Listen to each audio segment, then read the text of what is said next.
DV'n bara 2025 akkuma beekamu gadi lakkifamuudhaaf guyyaalee muraasa yookaan immoo guyyaalee qubaan lakkaa'aman yoo ta'u, DV bara 2025 kan bara kana guutame jechuudha. Viidiyoon hadhaa kun immoo wanti inni isiniif qabatee dhiyaate DV bara 2025 kun osoo inni gadi hin lakkifamin wantoonni nu qopheeffachuu qabnu ni jira. Lakkoofsa confirmation nambarii keessaniif DSC 260 akkamiin akka inni guutamu fi dokumentii adda addaa haala inni ittiin qopheeffachuu dandeessanuu fi wantoota seeronni jarri baasanii tokko kaasnee hanga seera sagalii qaba. Tartiiba isaa kan isinitti himu ta'a. Tartiiba kana yookaan immoo akkaataa seeronni kun ittiin baanu kan waliin ilaalu ta'uu qaba. Viidiyoo kana sirriitti guutuusaa ilaaluu qabdanii. Viidiyoon kun viidiyoo baay'ee isin fayyadudha.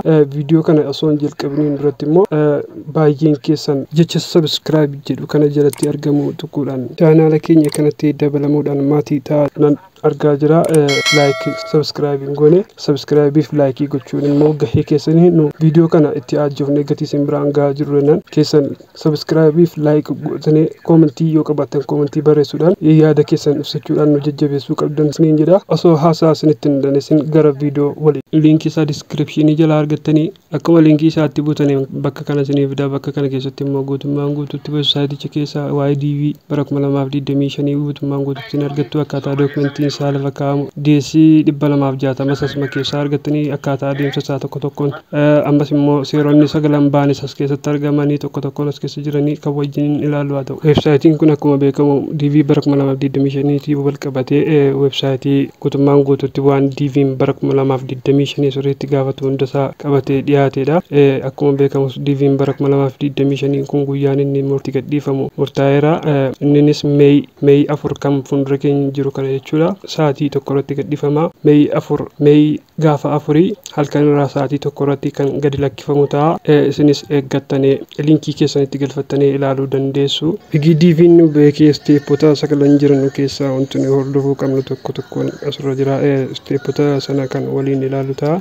Steeppiin tokkoffaan inni jalqabaa DV'n akka gadi lakkifameen wiinarii yookaan immoo selected ta'uu of ilaaluudha.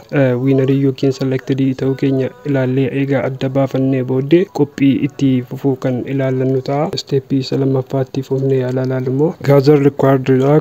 Gather required jechuun immoo dokumentiiwwan keessan keessaa dokumentii akka barumsa kutaa 12 kutaa 11 fi akkasumas immoo sartifikeetii fuudhaaf heerumaatiin kan wal qabatudha. Sartifikeetii fuudhaaf heerumaa harka keessan irraa qabaachuu qabdanii dokumentoota jarreen akkanaa gaafata. Dokumentiin jarreenan asirratti dubbadhu kun of harkaa qabaachuu qabna guyyaa kana jechuudha. Steeppiin sadaffaan immoo kompleksii 260 jechuudha. Kompleksii 260 jechuun immoo akkuma isinitti sila hime informationii hundaayyuu sirriitti guutuu qabdu. Akka informationiif sponsораatti guuttanu jechuudha. Informationii maatii kan keessan kanii warra keessanii informationii barumsaa informationota jiran kan barumsa kutaa 11 kutaa 12 akkaataa fuudhaaf heerumaa waan kana kan guuttanu jechuudha.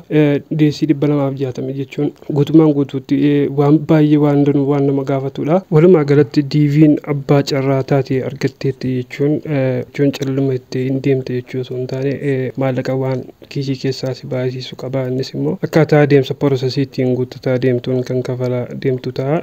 Immigireeshinii biratti adeemsa jiru application V jedhama kan hordofaa ittiin kaffalaa deemtudha. Kan kottee kan jedhamee kan kaffalamutu jira tokko tokkoon. Innis immoo deemsa keessa kan DV'n calluma jedhanii DV'n nama baanaan yeroo baay'ee uummanni keenya DV tolatti eegaa tolaan hin dhufu. DV'n feekee immoo maallaqa kan si baay'isiisu jira. Maallaqa kan immoo hammati baastutu qaba.